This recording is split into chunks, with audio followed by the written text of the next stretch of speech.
Hello, U.S. history students, and welcome to the third and final lesson on the Cold War this week and the second lesson on Vietnam. Now, as we go through this lesson, be sure you're taking your own notes. Again, I highly recommend you use the worksheet that I've uploaded to Canvas to help you keep track of this material because there will be a little quiz that follows this and it will not be open notes. So, just to recap, in terms of Vietnam, we get involved in Vietnam really in 1965. President Eisenhower and President Kennedy had sent advisors over before that, but it is not until President Johnson gets in office that we see an escalation in our presence. Okay, so 1965 is when we're going to get involved. Again, we're trying to uphold our commitment to containment. We want to stop the spread of communism. We want to uphold the Truman Doctrine. Anywhere anyone is fighting against communism, we will be there to help. Vietnam was divided, much like Korea, with the North and the North being communist, the South being democratic. And we had talked about some of the problems that we had. Um, we can't get the Viet Cong to surrender. When we face the Viet Cong, when we face the North Vietnamese army head to head, we usually win. Okay, but they use secret tunnels and secret passages through the jungle. They use special hit and run ambush tactics. And again, we can't get them to surrender. And we also can't gain the support of the Vietnamese people themselves. So things are turning against us and turning against our presence in the war, okay? And that's where we left off at the end of the last presentation. We're in a very divided country in terms of should we be in Vietnam or shouldn't we? And that's where we're going to pick up as we move through to today's presentation. All right, so the U.S.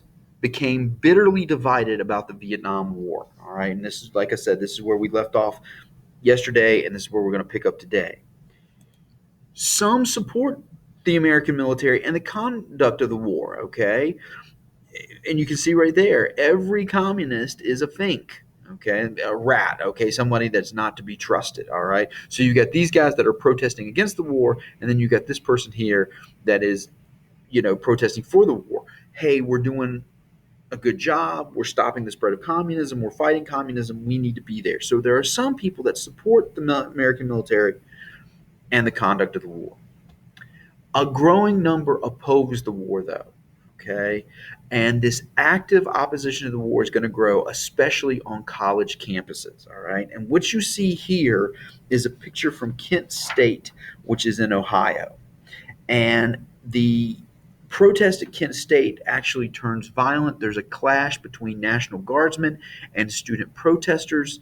The guardsmen kind of panic and open fire, and 4 student protesters end up getting killed at this protest, which is just going to add to the opposition to the war. Okay, so opposition to the war is going to grow, especially on college campuses. Many soldiers who fought in Vietnam were called into combat under our draft. Okay, we're drafting more people into the army and things like that. And as the war continues to grow unpopular, a way to avoid the draft was to attend college. Okay, so it would make sense that we see protests against the war emerge in colleges across the country because you have a bunch of people that don't want to be drafted, and they don't want to be drafted because they don't want to go to war. So it makes sense that they're the ones opposing the war as well. Okay, those who went to college became politically active against the Vietnam War. Okay, so again, that's why we see a lot of protests on college campuses because these college kids are becoming politically active against the war. One of the reasons that they are against the war is they say that Vietnam is a civil war between the North and the South. The U.S. really has no business being there. Thus, for them, the war is morally unjust. Okay, it's a civil war. And to be honest with you, a lot of Vietnamese feel this way too. Okay, even people in South Vietnam, they're like, look, this is our fight. Let us handle it. You guys don't need to be here. Okay, well, those same feelings are going to be here in this country as well. It's a civil war between the North and the South. We have no business being there. It is morally unjust. In 1965, okay, there were 2 protests. Now, keep in mind, 1965 is when we escalate our presence in Vietnam. 1965, there were two protest marches on the lawn in Washington, D.C., okay, on the mall in Washington, D.C., and each one attracts between 20,000 and 30,000 protesters. Okay, so even back in 1965, 20,000 to 30,000 protesters at each one of these marches. As the war continues to grow, that number is going to grow. Okay, there's going to be more protesters at marches closer to the end of the war. Now, the Tet Offensive. The Tet Offensive takes place from January the 30th, 1968 until September the 23rd, 1968. Okay, so almost the entire year from January to September.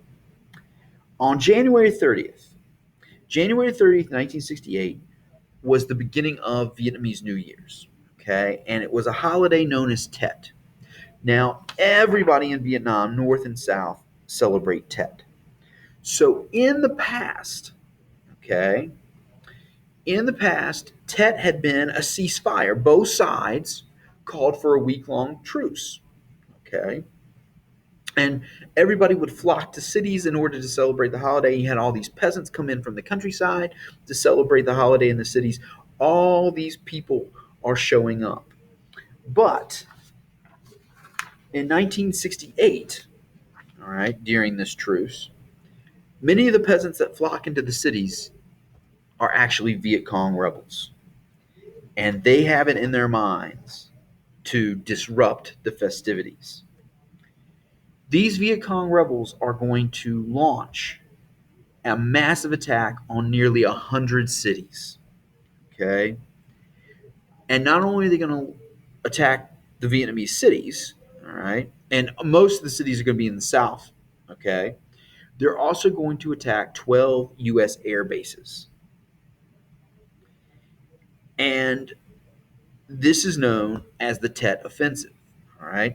Now, it says it lasts for about a month. Okay. So the attacks last for about a month, but then it takes longer than that to actually kind of put them down. Okay. So it makes sense. I mean, think about it 100 cities, 12 air bases.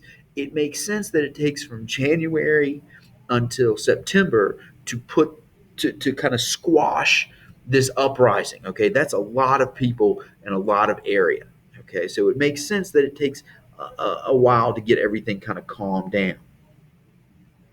Eventually, U.S. and South Vietnamese forces regained control of the cities in the south. But the Tet Offensive is going to shatter our confidence in the war, and it's going to continue to decrease our support and our role in the war. Okay, or I should say the support of our role in the war, because now the enemy seems everywhere. Okay, and again, this stuff is being broadcast over television, and the enemy just seems everywhere because of the way that Vietnam is going. President Johnson decides not to seek re-election. Now, he became president in 1963 when Kennedy was assassinated. He won a term in office in 1964 on his own right. Now it's 1968. It's time for him to seek re-election. And because about 60% of Americans disapprove of his handling of the war, and because of the way the war is going, LBJ decides not to seek re-election. So in 1968, we see a new president emerge, and his name is Richard Nixon.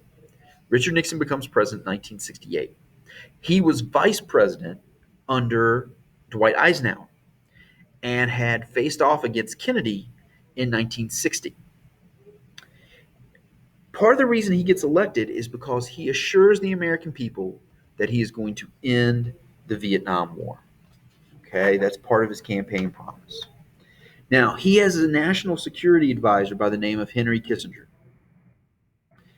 And Nixon and Kissinger come up with a plan to end the Vietnam War, and that plan is called Vietnamization. Now, Vietnamization called for the gradual withdrawal of U.S. troops. And as we're pulling our troops out, we're going to train the South Vietnamese to take over. Now, we're not going to do this quickly.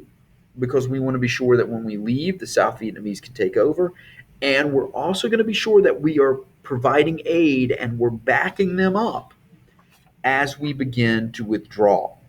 Okay? So we're not going to totally leave South Vietnam in a lurch, but it's going to be the gradual withdrawal of U.S. troops and the gradual intensifying of South Vietnamese troops. Okay? And by the way, that's President Nixon down there with Chairman Mao in China. Okay? Over the next 3 years, 68, 69, 70, okay, 71, the number of troops is going to drop from 500,000 to 25,000. Okay, so Nixon makes good on that promise. All right. All the while, National Security Advisor Henry Kissinger actually works out a peace agreement between the two nations. Unfortunately, everything is going to explode when America leaves. After America leaves, everything collapses. All right.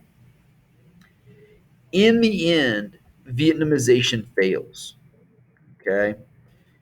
South Vietnamese troops aren't strong enough to resist invasion by the North. Once the U.S. pulls out, the North invades into the South. The North is actually going to go through Laos and Cambodia to get to the South. In fact, they had been using supply lines through Laos and Cambodia to get into the South. Okay. So Vietnamization is going to end up failing because the South Vietnamese just aren't able to resist invasion. In 1975, the North Vietnamese and the Viet Cong capture the South's capital at Saigon. And what you see here, they had these evacuations from Saigon by helicopter. This might be the last helicopter out of Saigon there. And you can see this right here. This is a long line of people trying to get on that last helicopter. Okay. South Vietnam is going to surrender with their capital captured. South Vietnam is going to surrender. And in 1975, Vietnam will become reunified, North and South, but it's going to be under communist rule. Okay, North Vietnam had won. Now, that's it in terms of the Vietnam War. Okay, our presence is going to be there from 1965 to 1975. Under Nixon, we have Vietnamization. We begin to gradually withdraw troops, hoping to turn the fighting over to the South Vietnamese. The South Vietnamese aren't able to resist invasion, and by 1975, North Vietnamese have taken over Saigon, the capital. Vietnam reunites under communist rule. Okay, now that's the Vietnam War. Now, I want to, before we wrap up things, and you're going to have to take these notes on your own, I want to talk about Nixon a little bit. Okay, because we can't talk about Nixon without mentioning the Watergate scandal. Okay, Nixon was almost impeached because of the Watergate scandal. Nixon was running for re-election in 1972. Okay, he won in 68. He's running for re-election in 1972. The Democratic headquarters, Nixon is a Republican. The Democratic headquarters in Washington, D.C. was located at a hotel called the Watergate. Well, there was a break-in at the Watergate into the headquarters of the Democratic Party, and some information had gotten stolen and had gotten basically looked at. Some files had been stolen and things like that. And eventually, fingers begin to point at President Nixon. Okay. Now, Nixon swears he had nothing to do with the Watergate break-in. He didn't know about it. He didn't order it or anything like that. But he comes very, very close to being impeached. Now, remember, impeachment is being charged with a crime. Okay. You could be potentially removed from office. Impeachment does not automatically mean removal from office. You could be, but it's not automatic. Before Nixon could even be impeached, before he could even get kicked out of office, is that if that was what was going to happen to him, he resigns. Okay, he resigns before the impeachment process can begin, and his vice president Gerald Ford becomes president. Okay, it turns out Nixon would have won re-election in 1972 anyway. It's kind of a sad. If he was involved, it's a sad way to end your presidency because he did not need to break in, or he did not need to order the break in the Watergate Hotel, because chances are he's going to win re-election anyway. In fact, he won re-election.